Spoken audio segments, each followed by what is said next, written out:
दोस्तों target study है क्योंकि आज की इस शानदार वीडियो में मैं सौरभ गुप्ता आप सभी का तहे दिल से स्वागत करता हूं।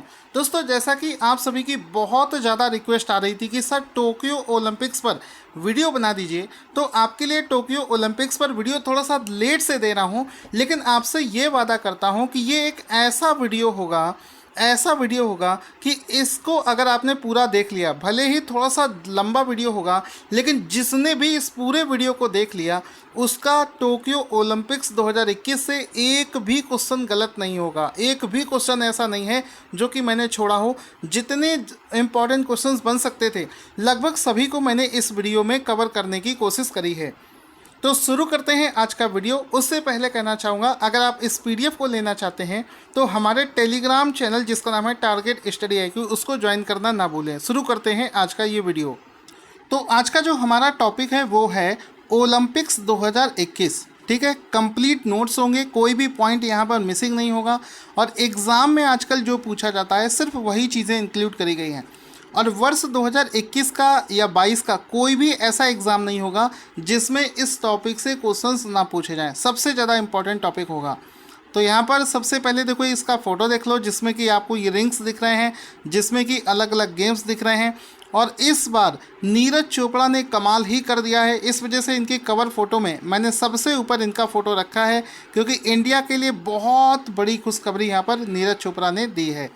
शुरू करते हैं सबसे अच्छे पहले टॉपिक से। यहाँ पर आपको समझने की ज़रूरत है कि किसी भी वर्ष जब ओलंपिक होता है तो उससे रिलेटेड दो टाइप के क्वेश्चंस पूछे जाते हैं।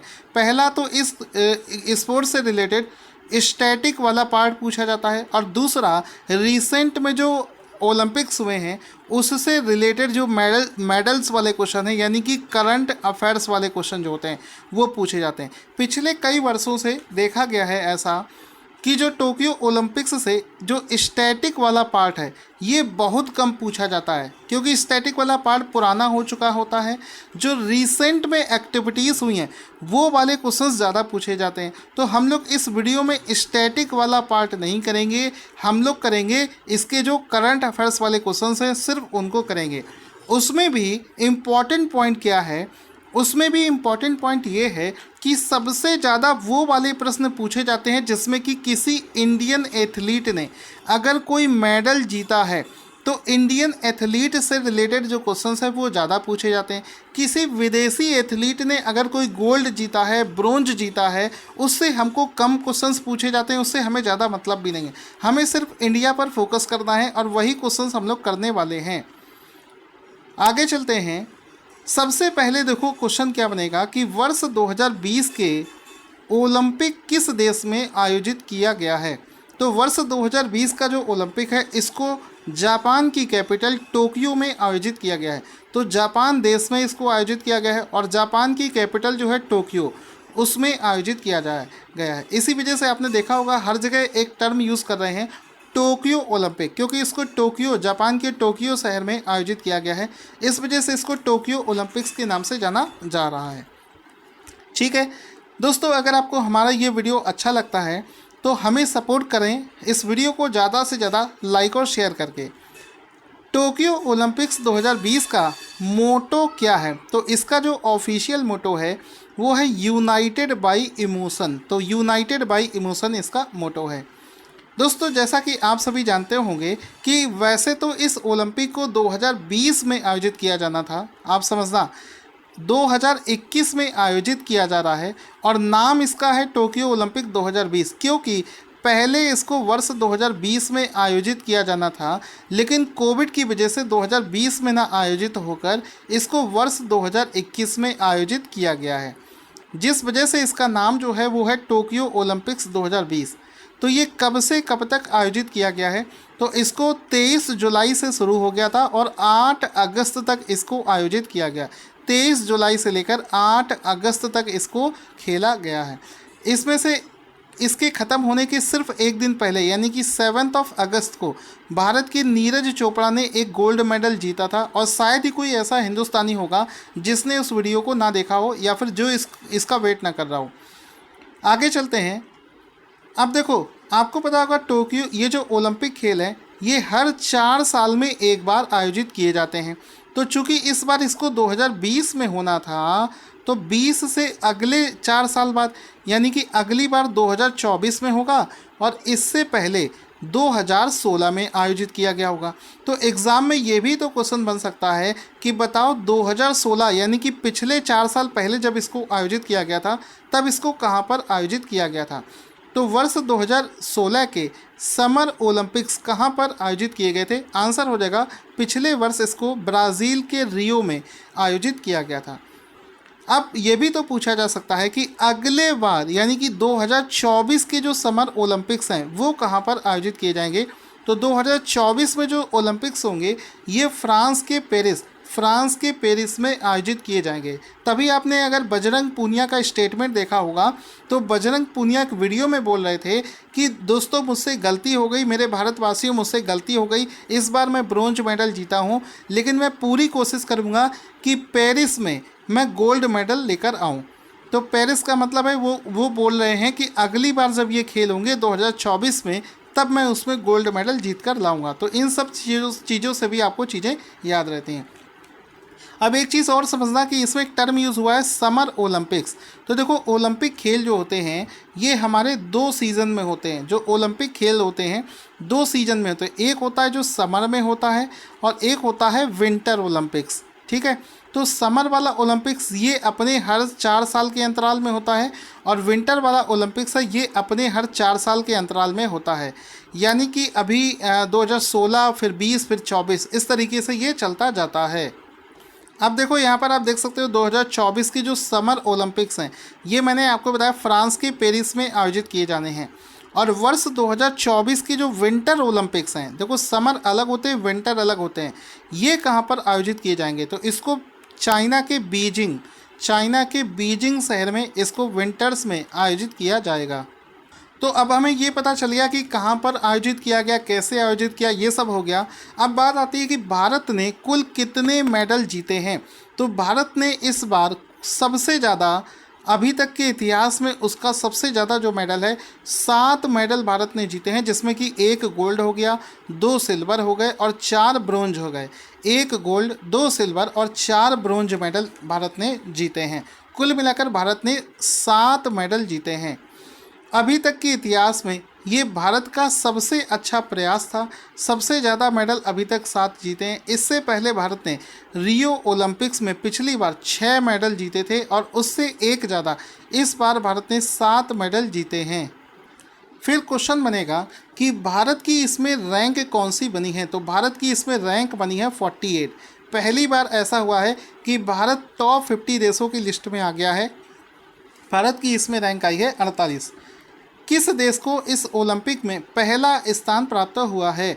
तो पहले स्थान पर रहा है अमेरिका। हालांकि चाइना ने बहुत कोशिश करी, चाइना इस पर डोमिनेट करना चाहता था, लेकिन अमेरिका को इसमें पहला स्थान प्राप्त हुआ है।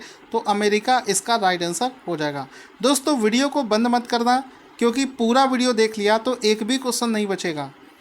नोट, एक पॉइंट आपको याद रखना है, अमेरिका को पहला स्थान मिला है। तो अमेरिका ने कुल कितने मेडल जीते हैं? अमेरिका ने कुल 113 मेडल जीतने के साथ में अमेरिका पहले स्थान पर आता है। अब एक हम लोग लिस्ट देखने वाले हैं कि भारत और अन्य देशों की रैंक टोक्यो ओलंपिक्स 2020 में कितनी रही है। तो यहाँ पर आप देख सकते हैं कि इंडिया की रैंक आई है 48 और इंडिया ने कितने गोल्ड जीते हैं? 1 गोल्ड जीता है। कितने सिल्वर जीते हैं? 2 सिल्वर जीते हैं। ब्रोंज कितने जीते हैं? 4 ब्रोंज मेडल जीते हैं। कुल मिलाकर भारत ने 7 मेडल जीते हैं। फिर आ जाता है अमेरिका। अमेरिका पहले स्थान पर आया है। अमेरिका ने कुल मिलाकर 39 गोल्ड मेडल जीते हैं, 41 सिल्वर मेडल जीते हैं, 33 ब्रोंज जीते हैं। कुल मिलाकर 113 मेडल अमेरिका ने जीते हैं।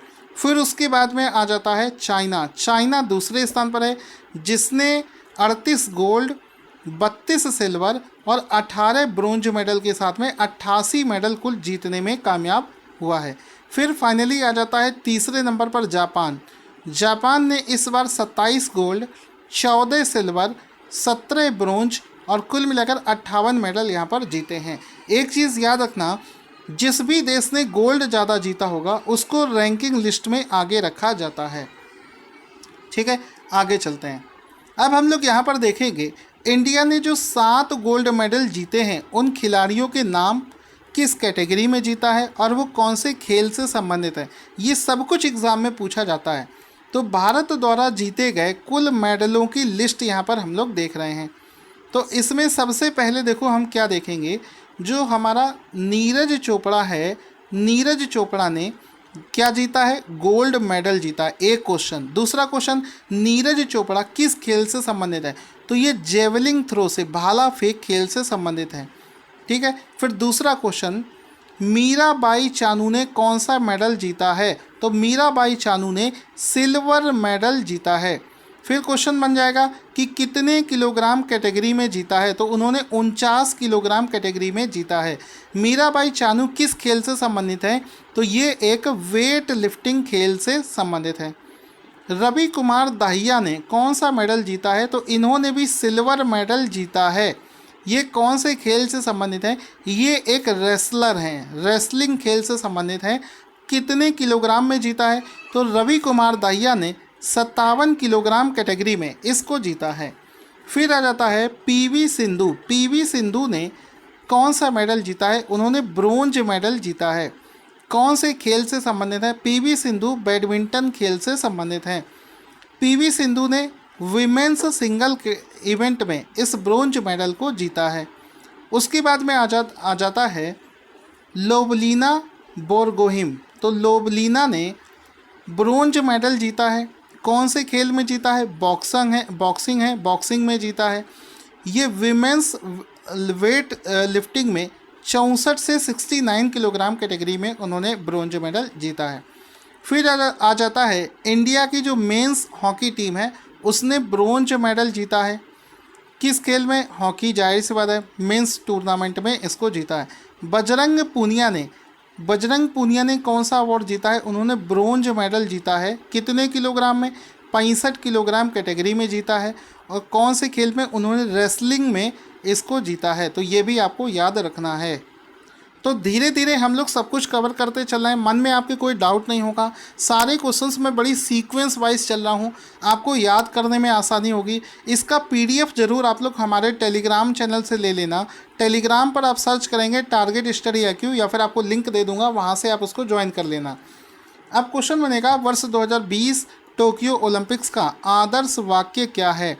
तो इसका जो हर साल का जो आदर्श वाक्य होता है उनमें से इसका आदर्श वाक्य है option number B, faster, higher, stronger, together. ठीक है, ये क्वेश्चन सबसे ज़्यादा इम्पोर्टेंट इस वजह से है क्योंकि इसके आदर्श वाक्य में चेंज किया गया है। क्या चेंज किया गया है वो समझते हैं। इस बार पहली बार एक नया शब्द जोड़ा गया है जिसका नाम है टुगेदर। अभी तक जो इसका आदर्श वाक्य होता था, पहले ये देखो, इस बार का इसका जो आदर्श वाक्य है वो है फास्टर, हायर, स्ट्रॉन्गर, टुगेदर। ये इसका आदर्श वाक्य है। अब इसमें देखिए, इससे पहले जो इनका आदर्श वाक्य हुआ करता था वो था फास्टर, हायर, स्ट्रॉन्गर। पहले ये हुआ करता था, लेकिन 20 जुलाई 2021 को इसमें एक नया शब्द जोड़ा गया, टुगेदर। टुगेदर शब्द को हाल ही में जोड़ा गया है। तो ये भी आपसे एग्जाम में पूछा जा सकता है कि इस बार इनके मोटो आदर्श वाक्य में कौन सा नया शब्द जोड़ा गया है, तो टुगेदर को जोड़ा गया है। आगे चलते हैं, टोक्यो पैरालंपिक्स। देखो, टोक्यो ओलंपिक्स के बाद में जो दिव्यांग लोगों का ओलंपिक्स होता है उसको भी आयोजित किया जाना है। तो टोक्यो ओलंपिक्स पैरालंपिक्स खेलों के लिए भारत की तरफ से ध्वजवाहक किसे चुना गया है, तो इसके लिए मरियप्पन थंगावेलु को चुना गया है। ऑप्शन नंबर ए इसका राइट आंसर हो जाएगा, मरियप्पन थंगावेलु को, जो पैरालंपिक्स खेल होंगे उसके लिए भारतीय टीम का ध्वजवाहक चुना गया है। ये एक पैरा हाई जंपर है, मरियप्पन थंगावेलु, जो कि चर्चा में चल रहे हैं, किस खेल से संबंधित है, ये एक पैरा हाई जंपर हैं। ये तमिलनाडु से बिलोंग करते हैं। आगे चलते हैं, ये जो टोक्यो में पैरालंपिक्स खेल हैं ये 24 अगस्त से 5 सितंबर तक आयोजित किए जाने हैं। क्वेश्चन बनेगा, कौन सी महिला तैराक ओलंपिक के लिए क्वालिफाई करने वाली भारत की पहली महिला तैराक बन गई है। तो भारत की तरफ से अभी तक कोई भी फीमेल तैराक ने ओलंपिक के लिए क्वालिफाई नहीं किया है। जस्ट ओलंपिक शुरू होने से पहले माना पटेल पहली भारतीय महिला बनी है जो कि ओलंपिक के लिए क्वालिफाई जिन्होंने किया था। तो ऑप्शन नंबर डी इसका राइट आंसर हो जाएगा। इसमें आप देख सकते हैं ओलंपिक शुरू होने से पहले माना पटेल पहली ऐसी महिला बनी थी मात्र 21 साल में जिन्होंने ओलंपिक्स के लिए क्वालिफाई किया था। हालांकि ये कोई भी मेडल वहाँ पर जीत नहीं पाई। 23 जुलाई को होने वाले टोक्यो ओलंपिक्स के उद्घाटन समारोह में भारतीय दल के ध्वजवाहक के रूप में किसे चुना गया है? तो भारतीय दल का जो ध्वजवाहक था वो एमसी मैरी कॉम और मनप्रीत सिंह दोनों को चुना गया है। ऑप्शन नंबर डी इसका राइट आंसर हो जाएगा। ऑप्शन नंबर डी, भारतीय टीम का जो ध्वजवाहक होगा वो एमसी मैरी कॉम और मनप्रीत सिंह को चुना गया है। इस बार 2 ध्वजवाहक चुने गए हैं, नॉर्मली 1 चुना जाता है क्योंकि इस बार भारत जेंडर इक्वलिटी पर वर्क कर रहा है, वो इस वजह से 1 मेल और 1 फीमेल को इसके लिए चुना गया है। मनप्रीत सिंह इस समय भारतीय पुरुष हॉकी टीम के कप्तान हैं। ठीक है, आगे चलते हैं। 8 अगस्त को जब ये इवेंट समाप्त होगा तो बजरंग पूनिया को 8 अगस्त 2021 को समापन समारोह में भारतीय ध्वजवाहक की भूमिका निभाने का सौभाग्य प्राप्त हुआ है। तो क्लोजिंग सेरेमनी में बजरंग पूनिया ने भारत का ध्वजवाहक की भूमिका निभाई है। इसके बाद में क्वेश्चन बनेगा, वर्ष 2020 के टोक्यो ओलंपिक्स में भाग लेने वाले भारतीय दल के लिए cheer for India Hindustani way, cheer for India Hindustani way गीत किसने गाया है? तो आंसर हो जाएगा इंडिया के लिए Ananya Birla. Option number C इसका राइट आंसर हो जाएगा। अनन्या बिरला ने cheer for India Hindustani way नाम से इस गीत को गाया है। आप देख सकते हैं टोक्यो ओलंपिक्स में इंडिया को सपोर्ट करने के लिए #चीयर फॉर इंडिया इसको गाया है अनन्या बिरला ने। तो ऑप्शन नंबर सी इसका राइट आंसर हो जाएगा। ओलंपिक के जिम्नास्टिक प्रतियोगिता को जज करने के लिए किस भारतीय को चुना गया है? तो यहाँ पर पहली बार भारतीय जज जिसका नाम है दीपक काबरा। ये सौभाग्य की बात है कि ओलंपिक्स में जो जिम्नास्टिक का गेम होगा उसमें जजेस के फॉर्म में भारत के दीपक काबरा को चुना गया है। ऑप्शन नंबर ए इसका राइट आंसर हो जाएगा। दीपक काबरा का फोटो आप यहाँ पर देख सकते हैं जिनको वहाँ पर चुना गया है। टोक्यो ओलंपिक्स 2021 के दौरान प्रदान किए जाने वाले ओलंपिक्स लॉरेल के लिए किसे चुना गया है? तो ओलंपिक्स लॉरेल के लिए बांग्लादेश के मोहम्मद यूनिस को चुना गया है। ऑप्शन नंबर सी इसका राइट आंसर हो जाएगा कि ओलंपिक्स लॉरेल के लिए मोहम्मद यूनिस को चुना गया है। ऑप्शन नंबर सी इसका राइट आंसर हो जाएगा। मोहम्मद यूनिस का फ़ोटो आप यहाँ पर देख सकते हैं। ये बांग्लादेश के रहने वाले हैं और नोबेल का शांति पुरस्कार भी इन्हें प्रदान किया जा चुका है। पिछले कई वर्षों से ये खेल के माध्यम से संस्कृति, शिक्षा, शांति और विकास कार्यों में लगे हुए हैं, जिसकी वजह से इनको ये सौभाग्य प्राप्त हुआ है। क्वेश्चन बनेगा कि हाल ही में किस देश को वर्ष 2032 में होने वाले ओलंपिक्स और पैरालंपिक्स खेलों के लिए आयोजन का अधिकार प्राप्त किया गया है? तो आपको पता होगा किसी भी देश में जो ओलंपिक होता है वो 10 साल पहले से ही डिसाइड हो जाता है, सो दैट 10 साल का समय लग जाता है उस देश को ओलंपिक कराने के योग्य बनाने के लिए।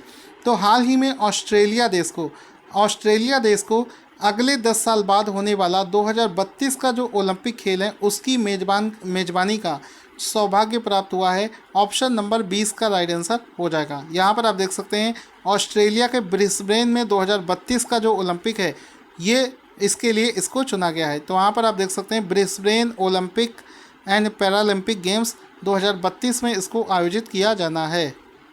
क्वेश्चन बनेगा टोक्यो ओलंपिक्स में मीराबाई चानू ने कितने किलोग्राम कैटेगरी में रजत पदक जीता है? तो आपको पहले भी बता चुका हूँ, मीराबाई चानू ने 49 किलोग्राम 49 kg कैटेगरी में ये सिल्वर मेडल जीता है। तो यहाँ पर देख सकते हैं कॉन्ग्रेचुलेशन मीराबाई चानू का फ़ोटो देख सकते हैं जिन्होंने वेट लिफ्टिंग में 49 किलोग्राम कैटेगरी में सिल्वर मेडल जीता है। ऑप्शन नंबर 20 का राइट आंसर हो जाएगा।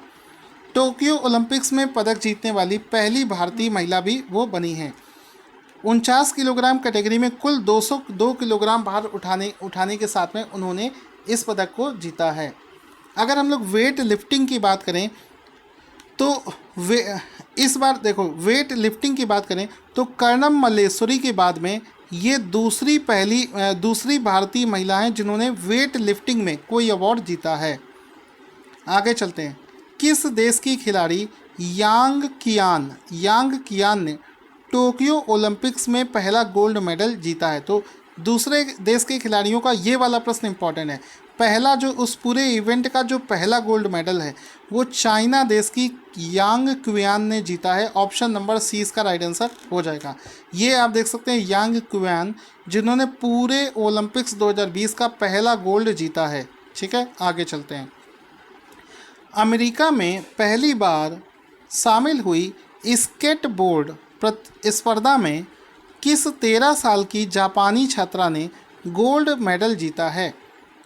तो ओलंपिक्स में पहली बार शामिल हुआ ये जो स्केटबोर्ड गेम है दोस्तों, इसको ओलंपिक में पहली बार शामिल किया गया है। ठीक है, फर्स्ट टाइम। समझते हुए चलना ये जो स्केटबोर्ड प्रतिस्पर्धा है इसको ओलंपिक में पहली बार शामिल किया गया था, जिसमें 13 साल की एक जापानी छात्रा है, उसने इसको जीत लिया, इसमें गोल्ड मेडल जीता है। उसका नाम है निशिया मोमोजी। ऑप्शन नंबर ए इसका राइट आंसर हो जाएगा। निशिया मोमोजी नाम से 13 साल की जो लड़की है जापान की, उसने पहली बार ओलंपिक में शामिल किए गए स्केटबोर्ड प्रतिस्पर्धा में गोल्ड जीता है। साथ ही साथ में एक क्वेश्चन और बन जाएगा कि ओलंपिक के इतिहास में सबसे कम उम्र में गोल्ड मेडल जीतने वाली लड़की यही बनी है, निशिया मोमोजी। ऑप्शन नंबर ए इसका राइट आंसर हो जाएगा। निशिया मोमोजी का फोटो आप यहाँ पर देख सकते हैं। अब यहाँ पर कुछ रिलेटेड फैक्ट्स पढ़ेंगे। नोट यहाँ पर है कि इस वर्ष टोक्यो ओलंपिक्स में 4 नए खेलों को शामिल किया गया है। कौन कौन से? कराटे को पहली बार शामिल किया गया है, स्केटबोर्ड को पहली बार शामिल किया गया है, सर्फिंग को पहली बार, सपोर्ट क्लाइंबिंग को पहली बार शामिल किया गया है। साथ ही साथ में 13 साल बाद बेसबॉल को एक बार फिर से टोक्यो ओलंपिक्स में शामिल कर लिया गया है। आगे चलते हैं। भारतीय पैरालंपिक दल कर दे कमाल तू थीम सॉन्ग के संगीतकार और गायक कौन है? तो भारतीय पैरालंपिक्स गेम जो होंगे उसके लिए जो थीम सॉन्ग है इसको गाया है संजीव सिंह ने। तो ऑप्शन नंबर डी इसका राइट आंसर हो जाएगा। और इस गाने को हाल ही में भारत के केंद्रीय युवा मामले और खेल मंत्री श्री अनुराग ठाकुर के द्वारा इस गीत को हाल ही में जारी किया गया है। इसके बाद में क्वेश्चन बनेगा, रवि कुमार दहिया ने पुरुषों के 57 किलोग्राम फ्री स्टाइल कैटेगरी में कौन सा पदक जीता है? तो आंसर हो जाएगा रवि कुमार दहिया ने सिल्वर मेडल जीता है 57 किलोग्राम कैटेगरी में। यहाँ पर आप देख सकते हैं रवि कुमार दहिया सिल्वर मेडल और 57 किलोग्राम में इसको जीता है। तो रवि कुमार दहिया का फोटो देख सकते हैं। भारतीय हॉकी टीम ने 41 साल के बाद जर्मनी को हराकर टोक्यो ओलंपिक्स में कौन सा पदक जीता है? तो आंसर हो जाएगा भारतीय हॉकी टीम ने कांस्य पदक जीता है। कितने साल बाद जीता है? 41 साल बाद जीता है। कौन से देश को हराकर जीता है? जर्मनी को हराकर भारत ने कांस्य पदक जीता है। Congratulation Indian men's hockey team, जिन्होंने 41 साल के बाद में कांस्य पदक जीता है इस ओलंपिक में। भारत के लिए किस महिला मुक्केबाज ने अपने पहले ही ओलंपिक में कांस्य पदक जीत लिया है? तो पहली बार ही लवलीना बोरगोहेन जो है ये पहली बार ओलंपिक्स में शामिल हुई थी और अपने पहले ही ओलंपिक्स में इन्होंने कांस्य पदक जीत लिया है। तो ऑप्शन नंबर डी इसका राइट आंसर हो जाएगा। लवलीना बोरगोहेन इसका राइट आंसर हो जाएगा। इसमें आप देख सकते हो लवलीना बोरगोहेन बॉक्सिंग 69 कैटेगरी में उन्होंने ब्रोंज मेडल जीता है। किस भारतीय पहलवान ने टोक्यो ओलंपिक्स में 57 किलोग्राम फ्री स्टाइल में रजत पदक जीता है? तो आंसर हो जाएगा इस बार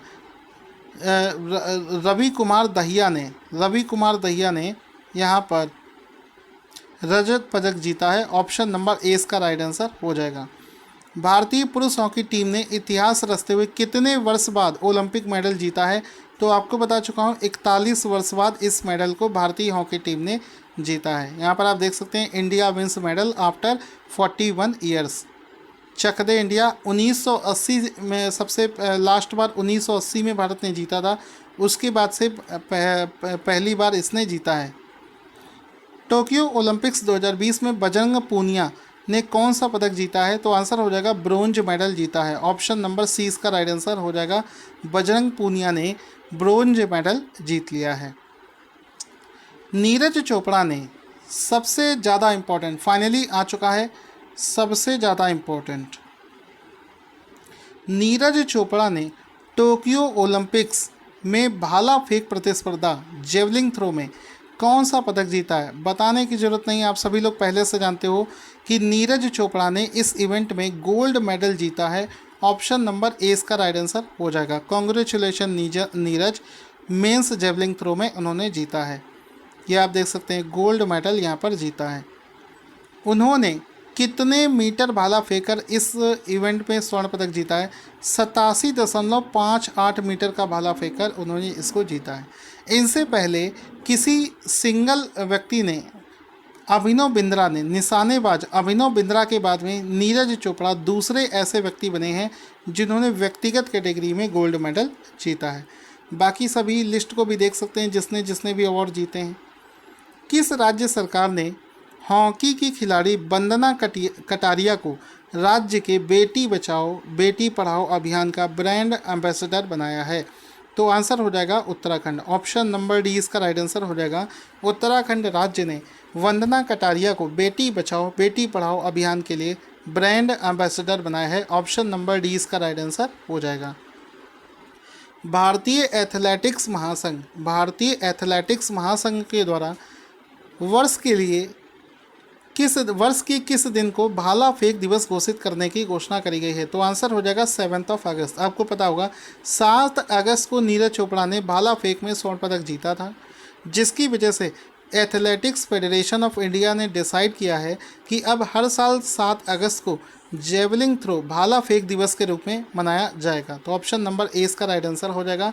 यहाँ पर नीरज चोपड़ा आप देख सकते हैं AFI to celebrate August 7 as national javelin day, ठीक है, इसको मनाने की घोषणा करी है। तो आई होप दोस्तों आपको हमारा ये वीडियो बहुत पसंद आया होगा। अगर आप चाहते हैं कि हम ऐसे और भी वीडियोस बनाते रहें तो हमें सपोर्ट करने के लिए इस वीडियो को जितना ज़्यादा हो सके शेयर करना ना भूलें।